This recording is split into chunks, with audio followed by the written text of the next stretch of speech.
This is Ken Bastide, senior reporter for the Herald Bulletin, and I'm honored to be reading bedtime stories for children on Anderson TV. Tonight I'm reading Dear Mrs. LaRue, Letters from Obedience School. It's written and illustrated by Mark Teague. There's a headline in the newspaper, the Snort City Register-Gazette. Local dog enters obedience school. Citing a long list of behavioral problems, Snort City resident Gertrude R. LaRue yesterday enrolled her dog, Ike, in the Igor Brotweiler Canine Academy. Established in 1953, the academy has a history of dealing with such issues. I'm at my wit's end, said Mrs. LaRue. I love Ike, but I'm afraid he's quite spoiled. He steals food right off the kitchen counter, chases the neighborhood cats, howls whenever I'm away, and last week while I was crossing the street, he pulled me down and tore my camel's hair coat. I just don't know what else to do. School officials were unavailable for comment. Well, a few days later, October 1, Mrs. LaRue gets a letter. Dear Mrs. LaRue, how could you do this to me?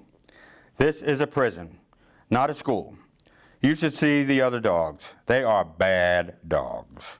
Mrs. LaRue, I do not fit in. Even the journey here was a horror. I am very unhappy and may need something to chew on when I get home. Please come right away. Sincerely, Ike. On October 2nd, she received a second letter. Dear Miss LaRue, were you really so upset about the chicken pie? You know, you might have discussed it with me. You could have said, Ike, don't eat the chicken pie. I'm saving it for dinner. Would that have been so difficult? It would have prevented a lot of hard feelings. Needless to say, I am horribly mistreated. You say I should be patient and accept that I'll be here through the term. Are you aware that the term lasts 2 months? Do you know how long that is in a dog year? Sincerely, Ike. October 3rd. Dear Mrs. LaRue, I'd like to clear up some misconceptions about the Hibbins cats. First, they are hardly the little angels Mrs. Hibbins makes them out to be.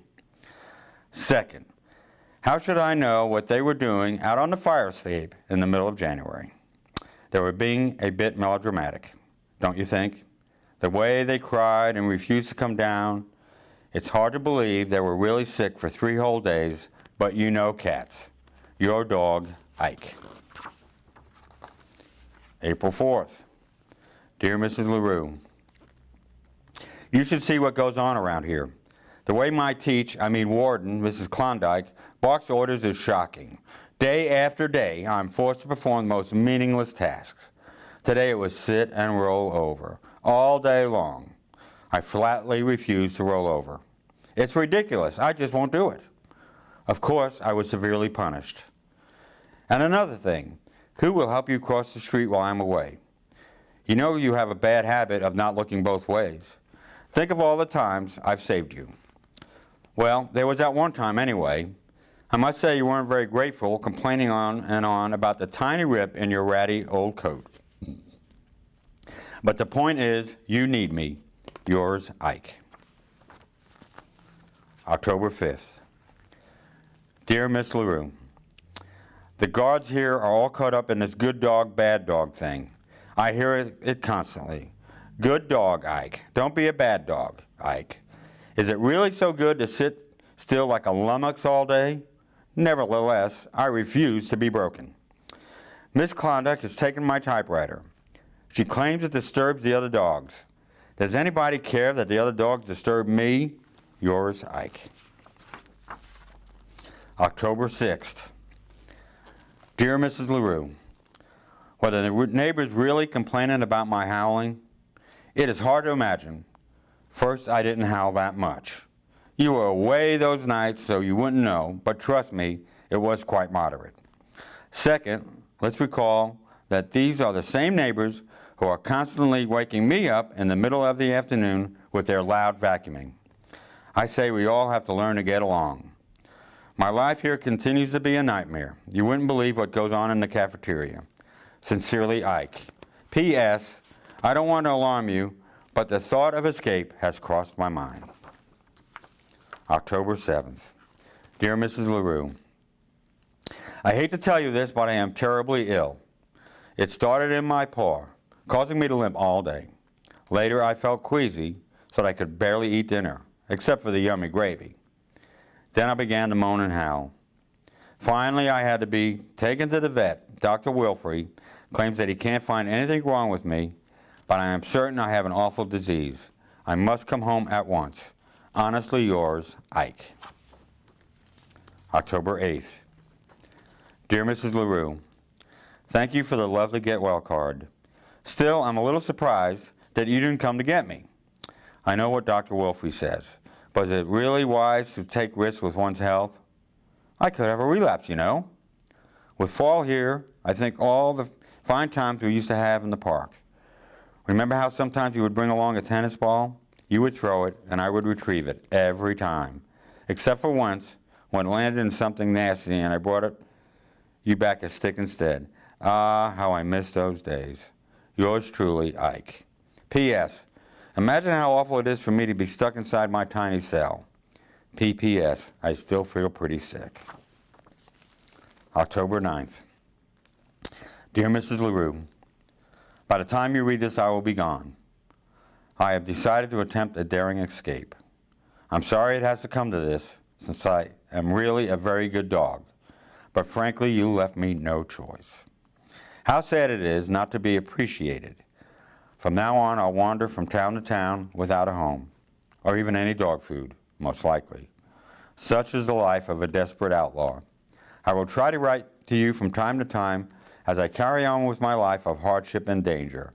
Your lonely fugitive, Ike. October 10th. The Snort City Register-Gazette. LaRue escapes doggy detention. Former Snort City resident Ike LaRue escaped last night from a dormitory at the Igor Rottweiler Canine Academy. The dog is described as toothy by local police. His current whereabouts are unknown.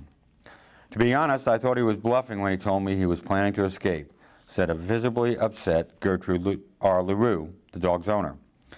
Ike tends to be a bit melodramatic, you know. Now I can only pray that he'll come back. Asked if she would return Ike to Rottweiler Academy, Miss LaRue said that she would have to wait and see. He's a good dog, basically, but he can be difficult. October 11th, somewhere in America. Dear Mrs. LaRue, I continue to suffer horribly as I roam this barren wasteland. Who knows where my wanderings will take me? Hopefully to some place with yummy food. Remember the special treats you used to make for me? I miss them. I miss our nice, comfy apartment, but mostly I miss you. Your sad dog, Ike. P.S. I even miss the Hibbins cat in a way. October 12th. Still somewhere. Dear Mrs. LaRue, the world is a hard and cruel place for a stray dog. You would scarcely believe the misery I've endured. So I've decided to return home. You may try to lock me up again, but that is a risk I must take. And frankly, even more than myself, I worry about you. You may not know it, Miss LaRue, but you need a dog. Your misunderstood, Ike. Snort City Register-Gazette, October 13th. Hero dogs save owner. Ike LaRue, until recently a student at the Igor Rottweiler Canine Academy, returned to Snort City yesterday in dramatic fashion. In fact, he arrived just in time to rescue his owner, Gertrude R. LaRue, of 2nd Avenue from an oncoming truck. Mrs. LaRue had made the trip downtown to purchase a new camel's hair coat. Apparently, she neglected to look both ways before stepping out into traffic. The daring rescue was witnessed by several onlookers, including Patrolman Newton Smitzer. He rolled right across 2 lanes of traffic to get at her, said Smitzer. It was really something. I haven't seen rolling like that since I left the police academy. Mrs. LaRue was unhurt in the incident, though her coat was badly torn. I don't care about that, she said. I'm just happy to have my Ike back home where he belongs. LaRue said she plans to throw a big party for the dog. All the neighbors will be there, and I'm going to serve Ike's favorite dishes. I'll bet he can't wait to taste the chicken pie. Thanks for listening, and good night.